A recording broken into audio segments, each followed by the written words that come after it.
This is historic Armenia. The land of Armenia is the cradle of the Armenian nation as well as one of the cradles of ancient civilization. The Armenian language belongs to the Indo-European linguistic family. The homeland of Proto-Indo-European speaking people is the Armenian highland. Scientists such as comparative linguists Vyacheslav Ivanov, Thomas Gomkrelidze, Aaron Dolgopolsky, Joseph Greenberg, Mary Trulin, and many others posited that the homeland of the Proto-Indo-European language was and is Armenian highland. Academicians from many countries used various scientific methods including multidisciplinary approaches like radiocarbon dating pioneered by Colin Renfrew and archaeogenetics by Luigi Cavalli Sforza within the broader comparative linguistics, archaeology, and genetics. The latest fundamental work by two renowned scholars from the University of Auckland, Russell D. Gray and Quinton D. Atkinson, showed that the homeland of the Proto-Indo-European language tree is in Armenian highland in eastern Anatolia. The scholars used the computational method and made an astounding matrix of 87 languages with about 2,450 lexical items, producing an estimated timeline for the initial Indo-European migrations from the homeland about 8 to 10,000 years ago. Figure 1 shows that the Armenian lineage is shown as distinct from Proto-Indo-European more than 7,000 years ago in its homeland, Armenian highland.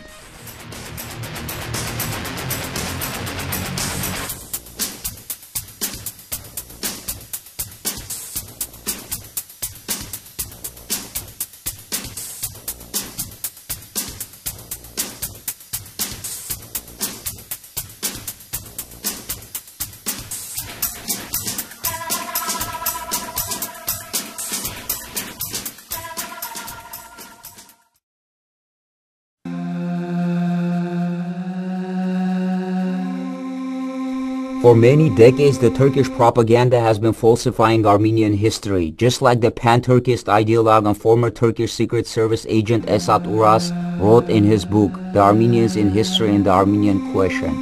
Esat Uras stated, I regard it as necessary and important above everything else to point out that Armenia cannot be anything other than simple memory based on geography, a region without political boundaries. Center for Strategic Research of the Turkish government's foreign ministry. It is very certain that the Armenians did not originate in Anatolia, nor did they live there for 3,000 to 4,000 years as claimed. They have put forward these ideas merely to support their claims that the Turks drove them out of a homeland in which they have lived for thousands of years, but they cannot stand up to the facts. Turkish Government Center for Strategic Research of the Ministry of Foreign Affairs. Armenians claim that they were the people of Urartu, which existed in eastern Anatolia starting about 3000 BC. This claim has no basis in fact. No form of the name Armenian is found in any inscription in Anatolia dating from that period, nor was there any similarity at all between the Armenian language and that of Urartu, the former being a Satem group of Indo-European languages, while the latter was similar to the Ural-Altaic languages. Nor were there any similarities between their cultures. There is therefore absolutely no evidence at all to support the claim that the people of Urartu were Armenian. The Turkish government funded and promoted false Armenology claims that not only Armenians are not native to their homeland, but also have never had a state of their own.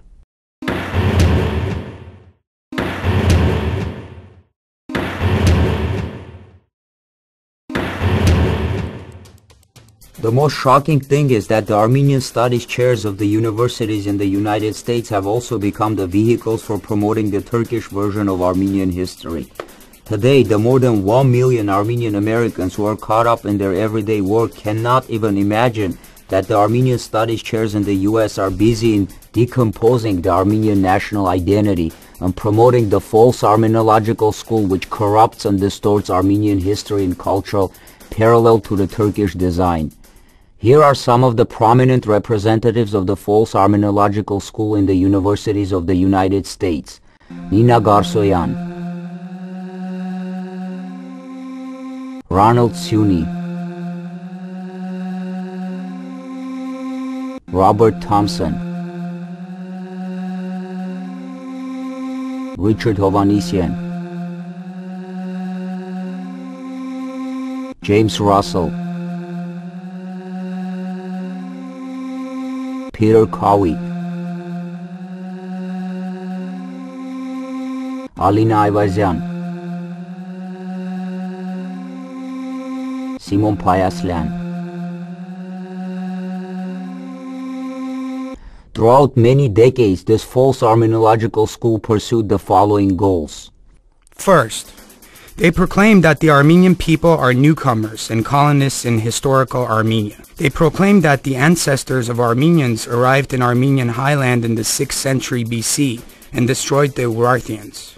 Second, they proclaimed that the three outstanding 5th century historians, Pavstos Buzand, Movses Khorenatsi, and Yerishe, are non-existent pseudo-historians, and their works are non-credible parahistoric texts.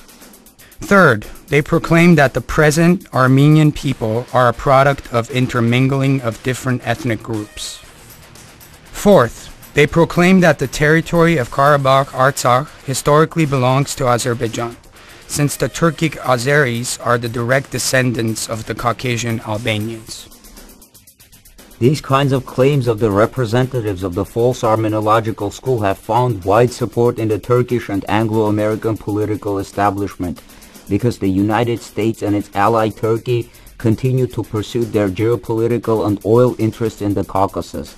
As the British historian Christopher J. Walker pointed out, prejudice against Armenians in Western academic and even diplomatic circles was to some extent legitimized by the Cold War, when the attitude was to support Turkey whatever the cost.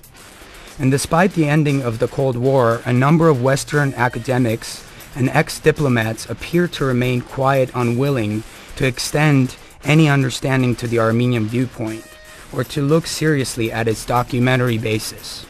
They continue to give almost uncritical support for the Turkish official version.